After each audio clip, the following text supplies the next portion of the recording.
Welcome to Understanding Daniel chapter 11. I'm Tim Roosenberg, and I'm the speaker for Islam and Christianity Bible Prophecy Seminars. It's a ministry of the Idaho Conference of Seventh-day Adventist. We have not understood Daniel 11. The understanding of Daniel 11, especially the last part, has eluded us for many decades. And now that we're getting to the time of the end, it is time to understand it. Within the Seventh-day Adventist Church, there are four basic viewpoints. The first one is the Uriah Smith viewpoint. Uriah Smith taught that Turkey is the king of the north and Napoleonic Egypt was the king of the south. John Whitcomb, a pastor in Montana, supports this and wrote the book Jerusalem Caliphate, the Third Jihad. However, there are no known Seventh-day Adventist theologians that still support the Uriah Smith viewpoint. The second one, the timid view, they say we won't know until after it happens. The problem is, because of that viewpoint, they don't study very closely, and even after it happens, if you're not studying closely, you're going to miss out on what it actually means.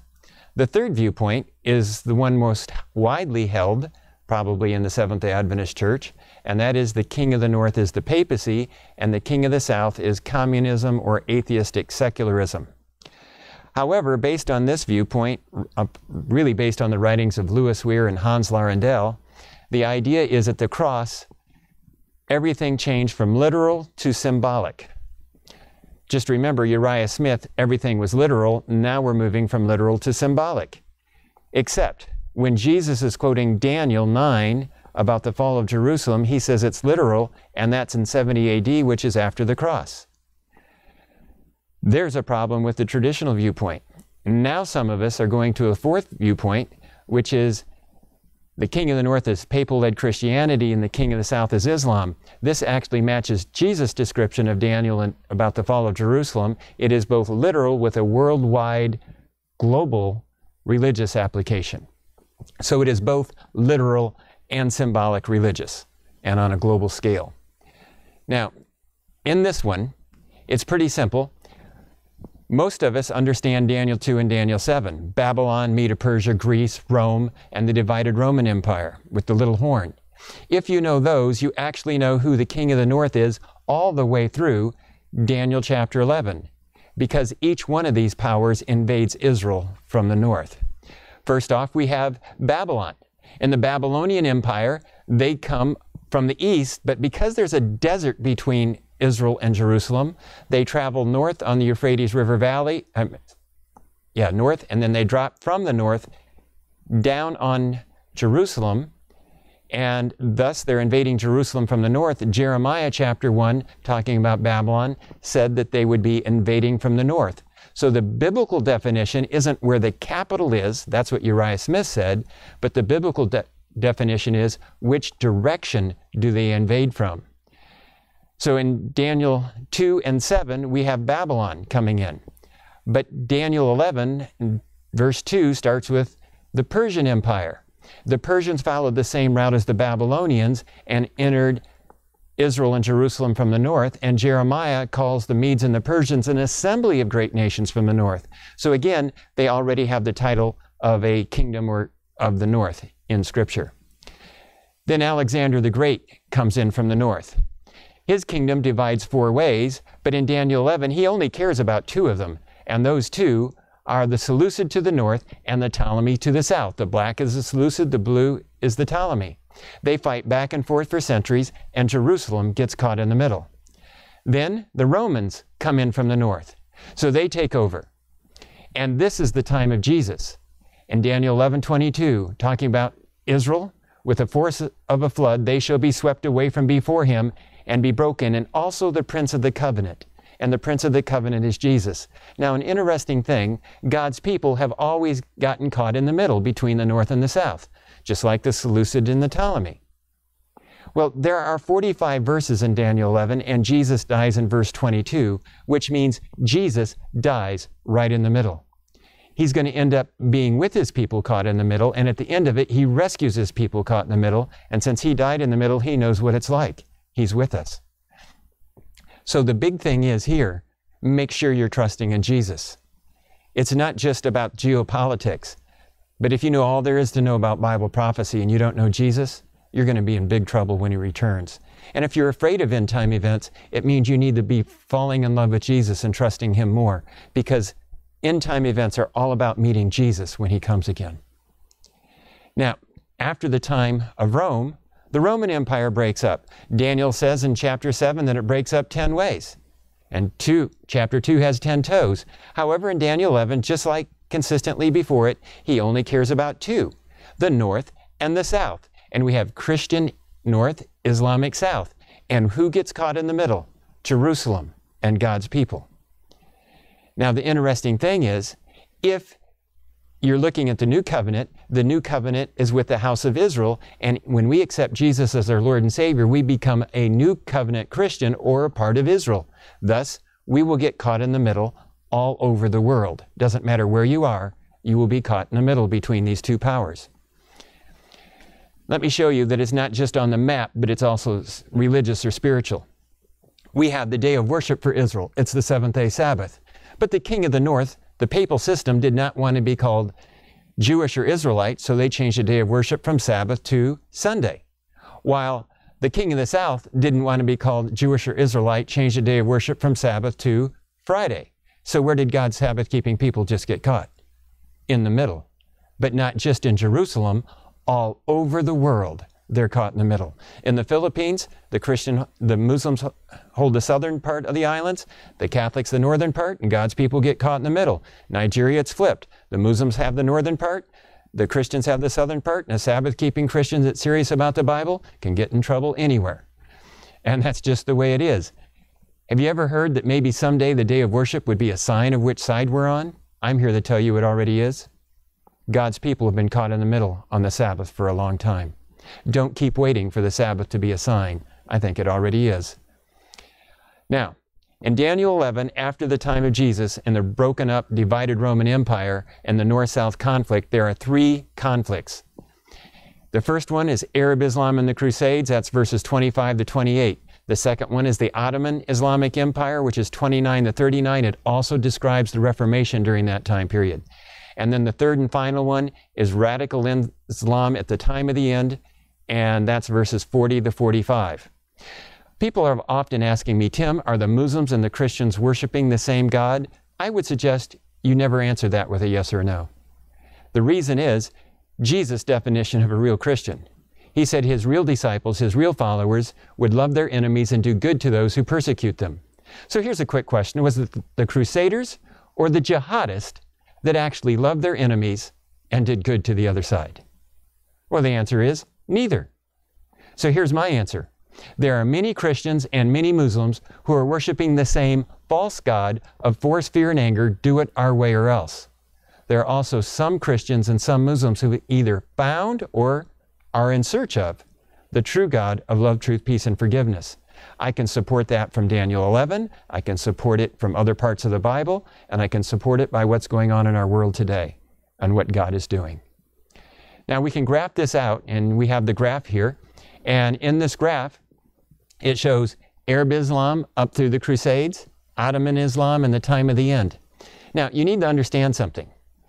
The papacy is a combination of political and religious. It's the Holy Roman Empire. So the Pope has worldwide political and religious power, at least within the Christian world.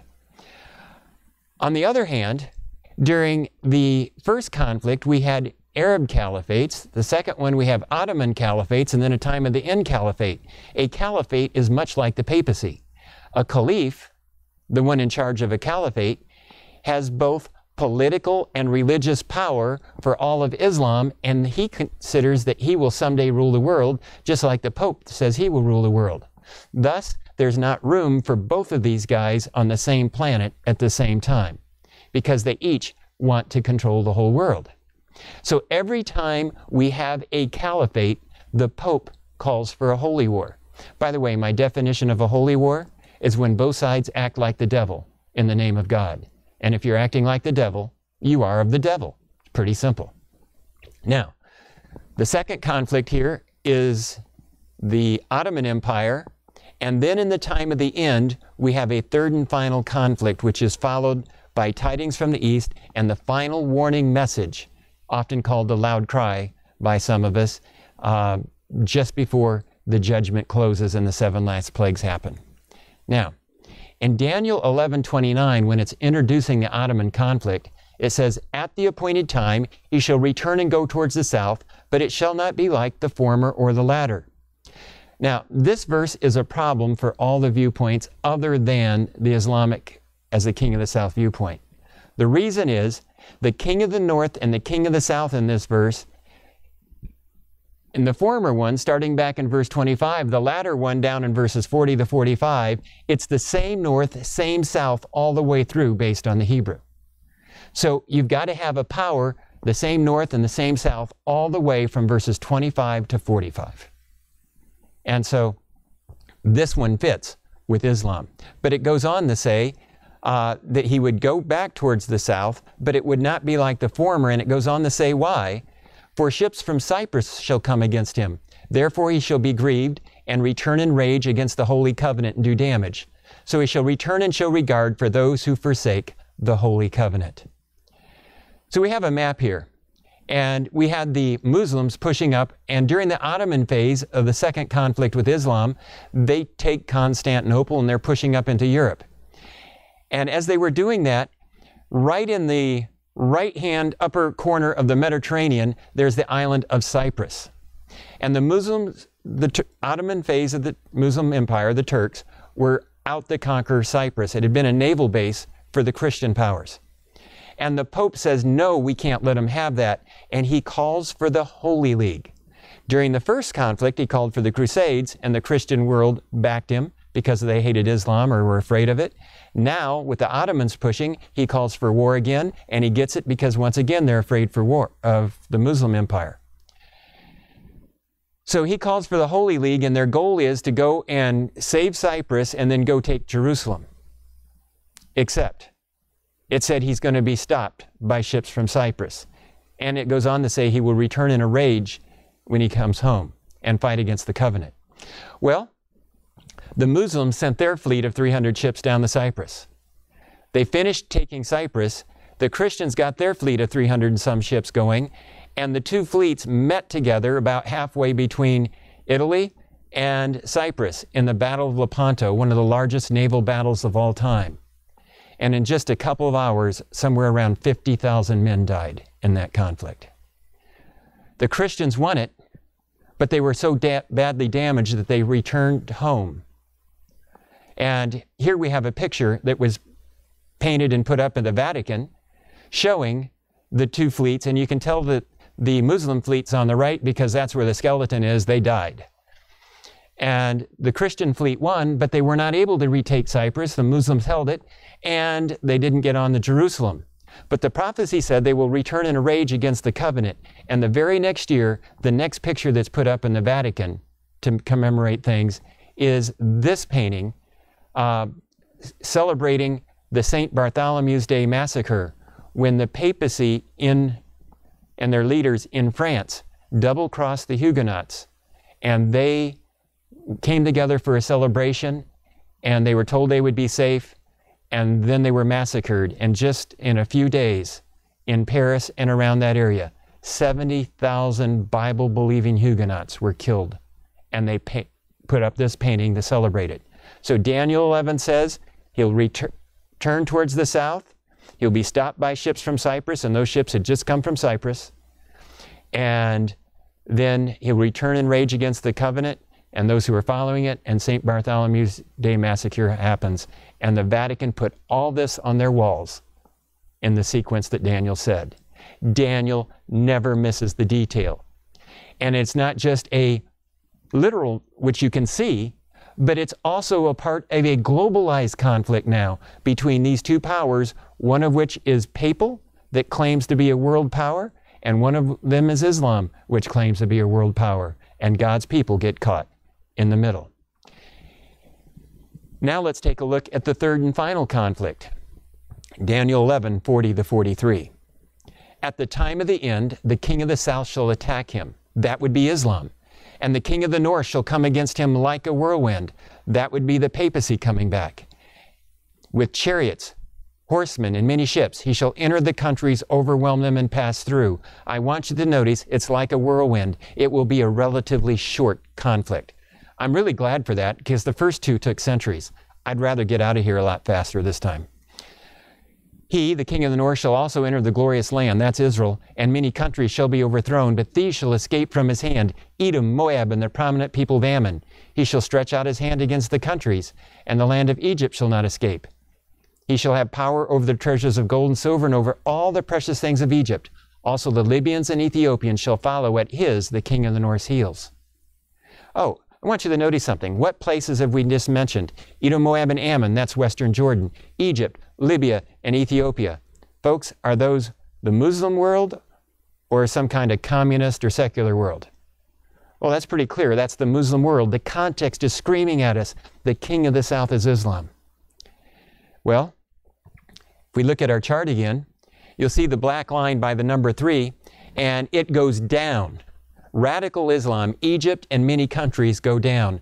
Egypt is the birthplace of modern radical Islam with the Muslim Brotherhood in the 1920s. All radical Islam traces its roots back to that. I also believe Egypt will radicalize as a nation, but all over the world, radical Islam goes down. Remember, it's localized, literal fulfillment with a globalized, simultaneous fulfillment. Well, moderate Islam, represented here by Libya and Ethiopia, say, hey, don't kill us. We don't like radical Islam either, and they follow papal-led Christianity. Edom, Moab, and Ammon represent those people, Abrahamic relatives, that actually choose to join together with God's people, and together they proclaim Jesus in the Bible and the last warning message. Now let's go into this. In 2011, I wrote a book, Islam and Christianity in Bible Prophecy. In it, I had some expectations. They were all future at the time. I believed that at some point, radical Islam would anger papal-led Christianity. Then the papacy, the Pope, would call for war against radical Islam, but he was the man of peace. Everybody thought I was crazy to say that.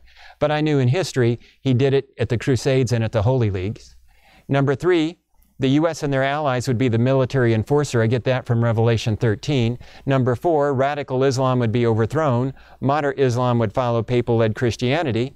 And some Muslims would follow Jesus in the Bible, joining with some Christians who follow Jesus in the Bible. As I said, that was in 2011. Those were expectations of future events. Today, they've been happening basically in sequential order, as expected. Let's take a look at how we entered the whirlwind.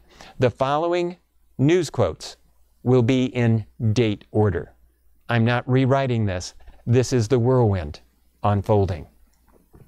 July 1, 2014, a news report came out of the Islamic State being formed. Now, the Islamic State is the first functioning caliphate since the Ottoman Empire. That's huge because we once again have somebody who claims to be both the religious and the political military leader of all Islam, not just for a country, but for the whole world. Abu Bakr al-Baghdadi, the self-proclaimed leader of the Islamic State stretching across Iraq and Syria, has vowed to lead the conquest of Rome as he called on Muslims to immigrate to his new land to fight under its banner around the globe. Notice, day 1, his goal is to take down Rome. Daniel 11 says, the king of the south will push against the king of the north. I couldn't have expected it was going to be this clearly stated. But notice he's also going out to conquer the globe. So you have a caliphate, an end-time caliphate that is opposed to Rome and taking over the world. The question is, how long would it take the Pope to call for war? Well, it only took 5.5 weeks, and the man of peace called for war. Pope Francis appealed to world leaders on Thursday to help end the crisis in northern Iraq after a sweeping advance by radical Islamic State militants forced thousands of residents of Iraq's biggest Christian town to flee their homes. His Holiness addresses an urgent appeal to the international community to take action to end the humanitarian tragedy now underway. So the Pope is calling for military action. How long would it take the United States to become the military enforcer? Well, the very next day, Obama says America is coming to help.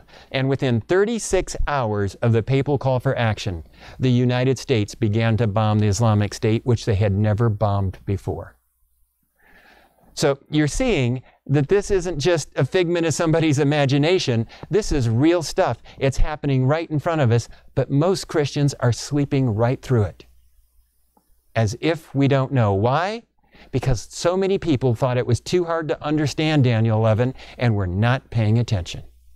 It's time to pay attention. So if I'm right, we're now entering the third and final conflict. The Pope has called for war. The King of the South, Islam, is pushed against him. So how does it go on? Well, some of the media started saying, oh, the United States jumped the gun. They really shouldn't have attacked radical Islam because the Pope was calling for humanitarian action. He didn't say military action. Except the Pope did mean military action. And he sent out ambassadors in the next couple of days. Notice this is still less than a week from his call for action. The Holy See's ambassador to the United Nations, Silvano Tomasi, this weekend supported U.S. airstrikes aimed at halting the advance of Sunni Islamic State militants, calling for intervention now before it's too late. While the Vatican vocally disapproved of the U.S. campaign in Iraq in 2003 and the 2013 plan for airstrikes on Syria, fearing both might make the situation worse for Christians on the ground, fears of ethnic cleansing by Islamists has forced a policy change. Oh, the Pope used to be the man of peace, but now that we have Islamists, those are ones supporting a caliphate that wants to rule the world for Islam, well, that's forced him to make a change. He calls for war, just like the Crusades and the Ottomans. Yep, friends, Daniel never misses. Then Jihadi John, a guy that cut people's heads off for YouTube videos for the Islamic State, began to call Obama the dog of Rome. Let's see, why would Obama be the dog of Rome? The Pope said sick 'em and the U.S. bites. The U.S. has become the guard dog or attack dog for Rome. A few months later, the papacy comes up with another interesting statement. This is Crux Now, a Catholic news site. In an unusually blunt endorsement of military action, the Vatican's top diplomat at the United Nations in Geneva has called for a coordinated international force to stop the so-called Islamic State in Syria and Iraq.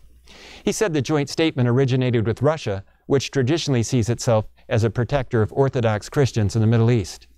Did you just notice the Pope wasn't satisfied with the United States and their allies? Now he's got Russia and their allies. Oh, what's the common enemy? Radical Islam. What was the common enemy at the time of the Crusades? Radical Islam. What was the common enemy at the time of the Ottomans? Radicalized Islam. Why would the world follow the beast in Revelation 18 when it says in all the world, or Revelation 13 when it says all the world follows the beast? Once again, radical Islam. It's the same reason as the first three. We just didn't understand that. Look what happens when the radical Islam is becoming a threat in the world. Once again, the papacy comes up in power. This is from the Huffington Post. But shrewdly and methodically and with a showman's flair, the soft-spoken 78-year-old Argentinian Jesuit priest named Pope Francis showed Thursday that he is running to become president of the planet. And the Huffington Post was ready to endorse him. Every time a radicalized, violent form of Islam becomes powerful, so does the Pope. Always has been. Then we have an immigration crisis in Europe. We have Muslims fleeing from the south and coming up into Europe. And at first, the politicians greeted them with flowers and welcomed them. Then they said, stop, and they kept coming, and it just got worse and worse. Here's what was said in the New York Times. I don't think this wave can stop, said Sonia Licht of the International Center for Democratic Transition. The global north must be prepared that the global south is on the move, the entire global south. This is not just a problem for Europe, but for the whole world. Oh, Daniel said the south pushes against the north. And that's exactly what we have happening, both religiously and with immigration. That's what's happening. Then we started a U.S. campaign for the election of 2016. Donald Trump started running. And he was asked about radical Islam. He said the point is they, radical Islam, want to do serious harm. We have to take them out. We have to take them out very, very swiftly and viciously if necessary. We have got to destroy the brand of jihad. Oh, that sounds an awful lot like a whirlwind, doesn't it? When he said that, I thought, man, it'd be interesting if Trump won as president. But everybody said he couldn't. Except Daniel says God sets up and takes down.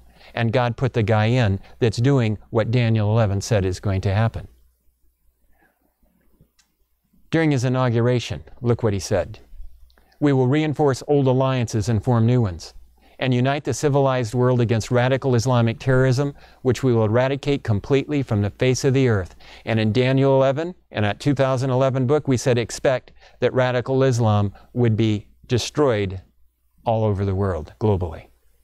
We have a U.S. president who is trying to do so. Where does Trump go on his first foreign trip? Oh, friends, I couldn't make this up. He goes to Saudi Arabia, where the King of the South originates from. He goes to Israel, the one caught in the middle. And he goes to the Vatican, where the King of the North comes from. He's 3 for 3 of the players of Daniel on his first trip. And look what he says. The visit to Saudi Arabia, he said, will include a truly historic gathering in Saudi Arabia with leaders from all across the Muslim world. We will begin to construct a new foundation of cooperation and support with our Muslim allies to combat extremism, terrorism, and violence. Oh, Daniel 11, radical Islam goes down, moderate Islam follows papal-led Christianity with its major supporter, the United States, for its military support. Oh, that's what Trump's going there to do. In a little bit, you'll see the Pope follows up on it. Then, President Trump fulfills a campaign promise. He declares that the U.S. Embassy will move to Jerusalem, declaring that Jerusalem is now considered by the United States the capital of Israel. Oh my, the Muslims were furious, especially the radicalized ones. Within a week, 6 days later, they have a meeting in Turkey. And here's what is said. Soleimani, commander of the Al-Quds force, says his nation is ready to support the Palestinian forces in Gaza Strip days after the U.S. recognized Jerusalem as Israel's capital. Oh, friends, that is a loaded paragraph. Soleimani is commander of the Iranian Al-Quds force. He's going to give help to the Palestinians in the Gaza Strip, but you have to understand, the Iranians are Shiite Muslims and the others are Sunni. Something else you need to understand. Al-Quds is not in Iran. It is the name of a city where they hope to someday put the capital of the caliphate when it controls the whole world. And since it's not in Iran, the special forces of Iran are called the Quds Brigade or the Al-Quds Force. Most people don't know where Al-Quds is. However, the media hides it in plain sight.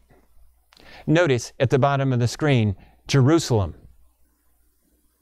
Al-Quds is the Arabic name for Jerusalem. But the media will put both of them in the same paragraph and not tell you it's the same place. Well, we'd probably be even further in this conflict if most people knew what was really happening. So the Iranians are out to take Jerusalem to make it the world capital of Islam. So is Al-Qaeda, so is the Islamic State, so is Turkey. They all want Jerusalem to make it the caliphate. Saudi Arabia's powerful crown prince, Mohammed bin Salman, has described Turkey as part of a triangle of evil along with Iran and hardline Islamist groups. These are the ones that want to make the world capital of Islam in Jerusalem. And notice, the most powerful man in Saudi Arabia is calling them a triangle of evil. He keeps going. The Saudi prince also accused Turkey of trying to reinstate the Islamic Caliphate. Erdogan wants to do that, the president of Turkey, which was abolished nearly a century ago when the Ottoman Empire collapsed. Now in the Atlantic, he's still talking about the triangle. He said, in this triangle, they are trying to promote the idea that our duty as Muslims is to reestablish the caliphate. The Pope has his Holy Roman Empire. The Caliph has his caliphate. It's the same ideas. That the glory of Islam is in building an empire by force. We have no duty anymore to fight to spread Islam. But in the triangle of evil, they want to manipulate Muslims to tell them their duty as Muslims requires the establishment of a Muslim empire. The next statement is earth-shaking. I believe the Palestinians and the Israelis have the right to have their own land. But we have to have a peace agreement to assure the stability for everyone and to have normal relations. He is ready to say Israel doesn't have to be wiped out. Within days, there was gunfire in the Saudi palace, an assassination attempt, and the prince went missing for a week or two. During that time, the Iranians began to celebrate the assassination of Mohammed bin Salman. Then Mohammed bin Salman showed back up, hating the Iranians worse than ever. Then on May 14, 2018, the United States opens its embassy in Jerusalem. Not just any day, they hurried up the opening by about a year so that they could open it on May 14, 2018, which was exactly 70 years to the day from the founding of the country of Israel. Oh, what's the meaning of that? Take a look at this coin that was designed by the temple group that is ready to rebuild the temple as soon as they're given permission up on the Temple Mount. You'll notice two men. One is Cyrus the Great, the other is Trump. Cyrus the Great, after 70 years of captivity, told the Jewish people that they could return to Jerusalem, and they rebuilt the temple. After 70 years of statehood, Trump said Jerusalem is yours, and they believe they will rebuild the temple. Now, just a little heads up, in case you haven't noticed, Trump can get himself into trouble fairly easily. And there's the media and the Democrats are just quite happy to try and get him into trouble as well. If he was to go down or to be assassinated, Michael Pence would become president of the United States. Michael Pence is a believer in rebuilding the temple on the Temple Mount. We live in really interesting times. And when you understand Daniel 11, it's like, wow, I'm watching all this stuff happen right in front of my eyes. Then Trump warned Iran's President Rouhani, threaten us and you will suffer. Here was their response. It's a picture. The man with the radio is Soleimani, the general in charge of the Al-Quds force, their special forces. He claims to have around 1,000 cells of terrorists in the United States. He's called in a strike on the White House. The U.S. flag is falling. There's a little bit of English under the Farsi that says, we will crush the USA under our feet. Wow. Well, then the Pope decides to go to the Middle East. This is from the Atlantic Monthly again. The meaning of the Pope's historic visit to the United Arab Emirates. What is changed in brief is the dual rise of the Muslim Brotherhood and the Islamic State. The following analysis applies equally to the Emirates and to Saudi Arabia.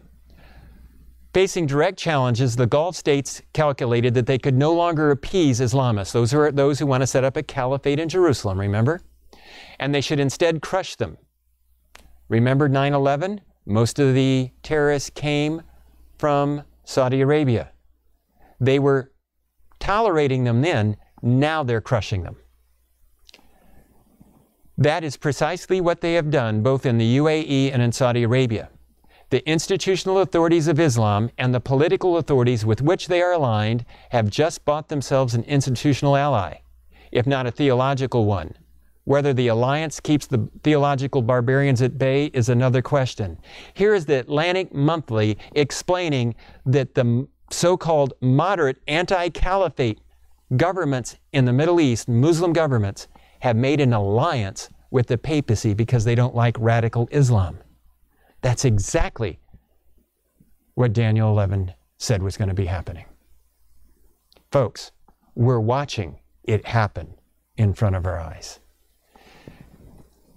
Iran was threatening the United States again. Soleimani was meeting with different groups that they were supplying weapons to and said he wanted them to start attacking the U.S. So Trump tweeted out, if Iran wants to fight, that will be the official end of Iran. Never threaten the United States again. Here was the Iranian response. A couple of tankers, several tankers, were struck in the Persian Gulf. Oh, they always claimed it was somebody else that did it. There was also an attack on an airport in Saudi Arabia and an oil refinery, and just the attacks went on. And here was an Iranian picture that they put out. Notice you have the Dome of the Rock. And the Dome of the Rock, there in the background, oh, that's on the Temple Mount. That's in what? Al-Quds, Jerusalem. Notice the water isn't water, it's a Palestinian headscarf. But the ships that are sinking are all flying Israeli and American flags. I don't know if you understand this. Why are the Shiite Iranians supporting the Palestinian Sunnis? Because the Palestinian cause is the cover to retake Jerusalem. The Palestinians are a pawn. And it's all about the caliphate and Jerusalem. Then Abu Bakr al-Baghdadi was killed. They replaced him with another man. However, I'm not sure that really matters because Iran and Turkey all want to establish this caliphate. Now remember, they all have their roots back to the Muslim Brotherhood coming out of Egypt. So I don't think it really matters which one of them is leading out in the caliphate at any given moment. It just is the end-time caliphate that we're looking at. The U.S. Embassy was then attacked in January of 2020. And they were attacked in Iraq by Iranian proxies. They even painted on the walls, Soleimani sent us. Soleimani is the head of the Quds Force. Well, he was also supposedly behind the Benghazi attacks in Libya years ago. And so a couple of days later, the U.S. President Trump authorized a hit to kill Soleimani when he visited Baghdad. A U.S. airstrike near Baghdad's international airport killed Soleimani. Defense Department said it killed Soleimani because he was actively involved developing plans to attack American diplomats and service members in Iraq and throughout the region. Remember, this is the guy that has a radio in the picture saying he's going to strike the White House. Evidently, Trump didn't like it. Soleimani was killed. It goes on to say in the AP here, it also accused Soleimani of approving the attacks on the U.S. Embassy in Baghdad earlier this week.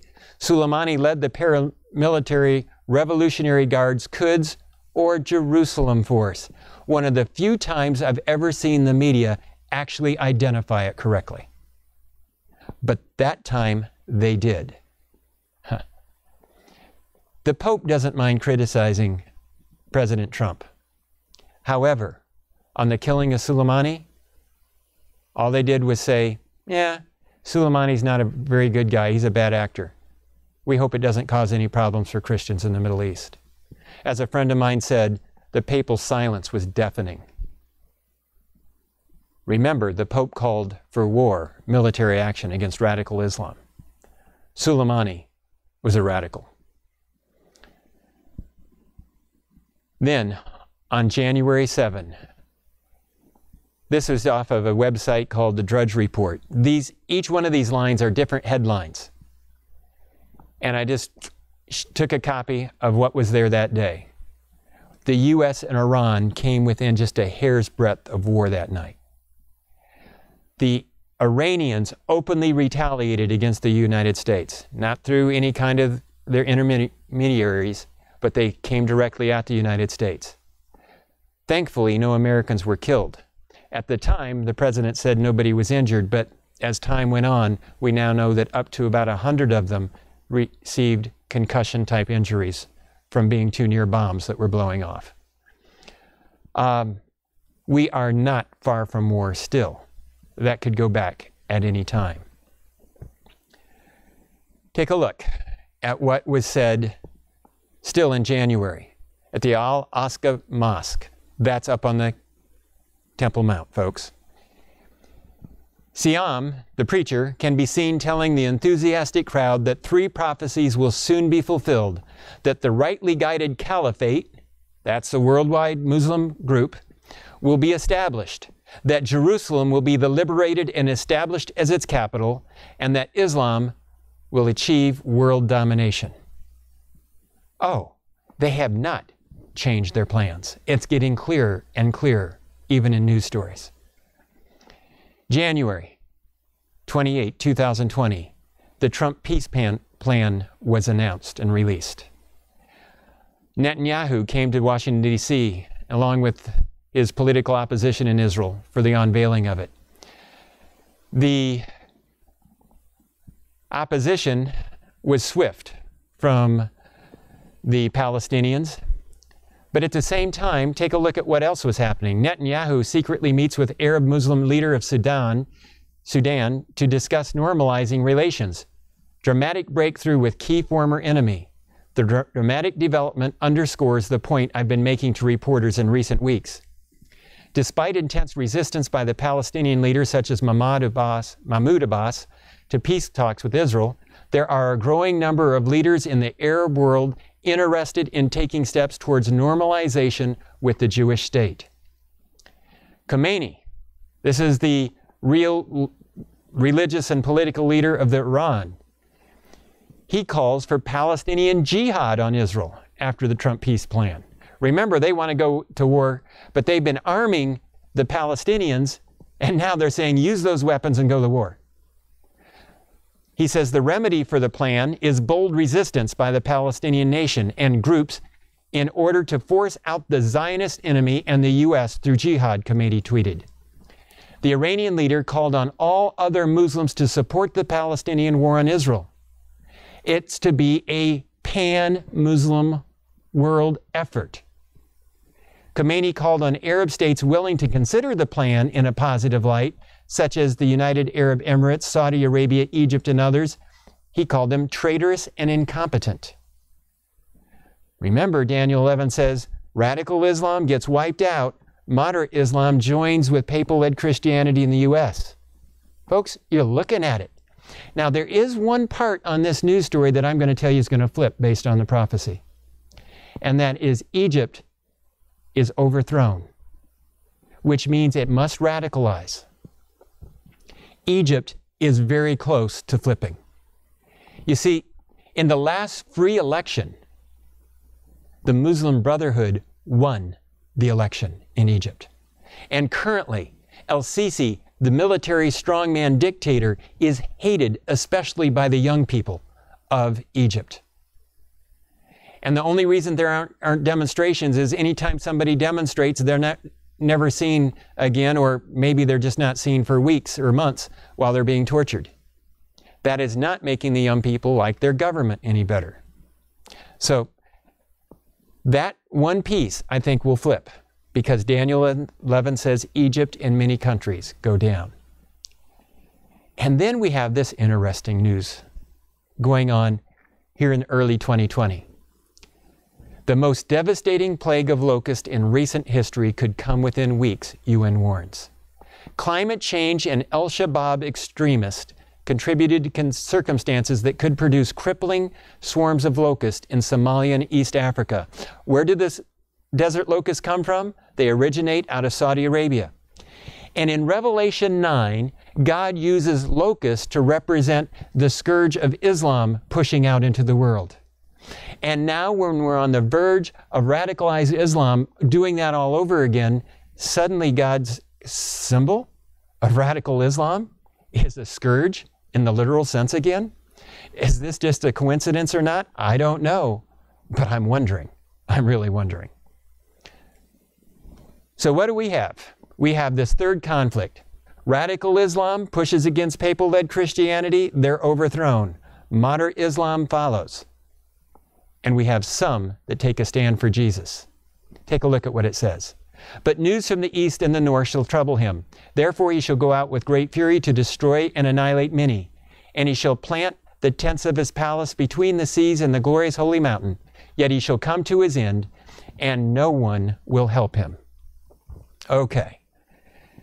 So right before he goes down, messages from the north and the east trouble him. I want you to take a look at the map. If you'll notice, what we have here is from the east is Edom, Moab, and Ammon. That's God's remnant out of Islam. Out of the north, Revelation calls it, God calls a remnant out of Babylon, the king of the north. So God's remnants out of Islam and Christianity come together and actually proclaim the biblical truth that the papacy is the counterfeit. That gets the king of the north mad. He goes out to destroy and annihilate them. Take a look at what it says in Joel 2:28. And it shall come to pass afterward that I will pour out my spirit on all flesh. Your sons and your daughters shall prophesy. Your old men shall dream dreams. Your young men shall see visions before the coming of the great and awesome day of the Lord. And friends, all over the Muslim world right now, People are getting dreams and visions. I've talked to many of them personally myself. And in these visions, they're meeting Jesus. And he's telling them he is their Messiah, their sin bearer, that they should trust in him for forgiveness, and that they should be following the Bible as their authority. I know of people who are leading an underground movement, and there's just one of many movements, but in this one movement, there are over 500,000 Muslims that are following Jesus in the Bible in Muslim lands. Friends, Joel 2 is happening in front of our eyes. Daniel is happening in front of our eyes. It's time to get serious and share the love of Jesus with people. So if I'm right on this, the third conflict is already in operation. I think it's going to intensify. Then, when radical Islam is wiped out, moderate Islam following papal-led Christianity will have that final warning message. It's time to be ready to give it. Now, some of you, especially those of you who are Seventh-day Adventists, want to know, what about Daniel 11 and Ellen White?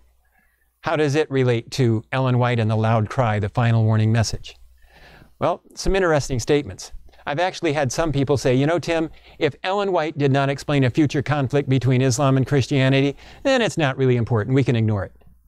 Except Ellen White always said that she was a lesser light leading to the greater light, and so I ought to go by the Bible as the authority, not Ellen White. Not that they're in contradiction. It's just, if the Bible says something and she doesn't, I'm sure going to go by the Bible for sure, right? Well, take a look at what she actually does say. It totally blows this one away. The time has come for Daniel to stand in his lot. The phrase stand in his lot actually is Daniel 12 verse 13, which is the end of the 11-12 vision. So she's referencing that last vision of Daniel, which is 11 and 12. The time has come for the light given him to go to the world as never before. If those for whom the Lord has done so much will walk in the light, their knowledge of Christ and the prophecies related to him will be greatly increased as they near the close of this earth's history. Oh, there's going to be a great increase just before the coming of Jesus. She writes this in 1899, which means it's not in her writings or in her book, Great Controversy. It's not in any of the early pioneers of the Adventist movement. It's going to be found where? In Daniel, the lesser light leading to the greater light, even long after she's dead. She was serious about being a lesser light to the greater light. We're to look to Daniel to get this last message for the world. Take a look at what else she says. The God who gave Daniel instruction regarding the closing scenes of this earth's history will certainly confirm the testimony of his servants as at the appointed time they give the loud cry. All the messages given from 1840 to 1844 are to be made forcible now. Oh, so this message from Daniel is going to be connected to the loud cry, and it's a repeat of 1840 to 44. That's what John said in Revelation 10, that message would be repeated. All the messages given from 1840 to 44 are to be made forcible now, for there are many people who have lost their bearings. The messages are to go to all the churches. The message was given, and there should be no delay in repeating the message, for the signs of the times are fulfilling. While Daniel is being fulfilled, this message will take off. That's what I'm taking from this. The closing work must be done. A great work will be done in a short time. That's the loud cry. It's a short time. A message will soon be given by God's appointment that will swell into a loud cry. Then Daniel will stand in his lot to give his testimony. Man, it's all fitting together. But what does she mean, 1840 to 44? Oh, this gets really exciting. At the very time specified, Turkey, which was Islamic, through her ambassadors, accepted the protection of the Allied powers of Europe, and thus placed herself under the control of Christian nations. The event exactly fulfilled the prediction. She's talking about a guy by the name of Josiah Litch that predicted the fall of the Ottoman Empire on August 11, 1840, and events that happened in Egypt, Lebanon, and Turkey on August 11, they become a protectorate. Wow. Keep going. When it became known, multitudes were convinced of the correctness of the principles of prophetic interpretation adopted by Miller and his associates, and a wonderful impetus was given to the Advent movement. Men of learning and position united with Miller both in preaching and in publishing his views. And from 1840 to 44, the work rapidly extended. Okay, Let's take a close look at this chart. Notice, 1840, we have a fall of the Ottoman Empire. It gives power to a prophetic movement called the Millerite movement. They proclaim the judgment and the coming of Jesus, but Jesus doesn't come. Okay? It's going to be repeated. Look at number 3 on the chart. You have a fall of radical Islam. It empowers, it's a fulfillment of prophecy, this time Daniel 11. Oh, one other point.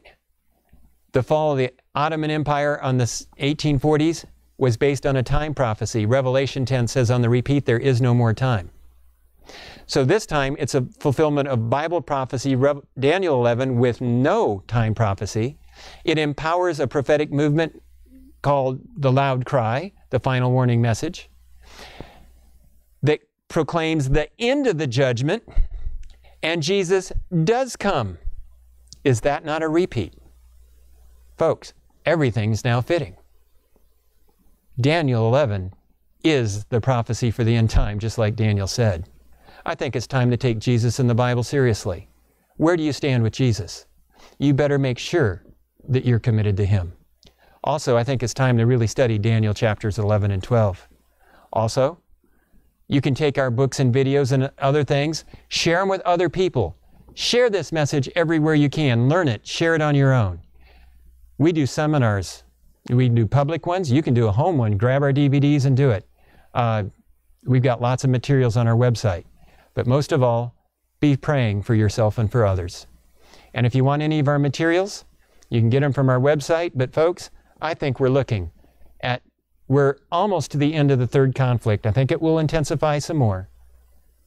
People ask me, how long is a whirlwind? Then the loud cry is a short time. Plagues will be a short time. How much time do we have left? Hear me carefully on this. I think all of these things, I firmly believe all of these things could easily be fulfilled in less than a year.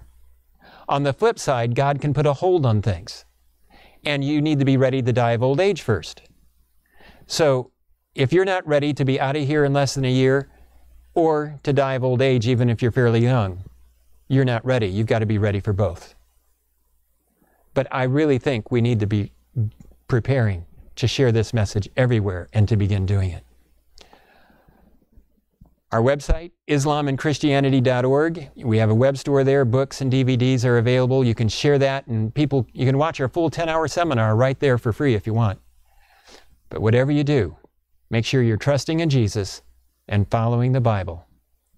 God bless you as you do that.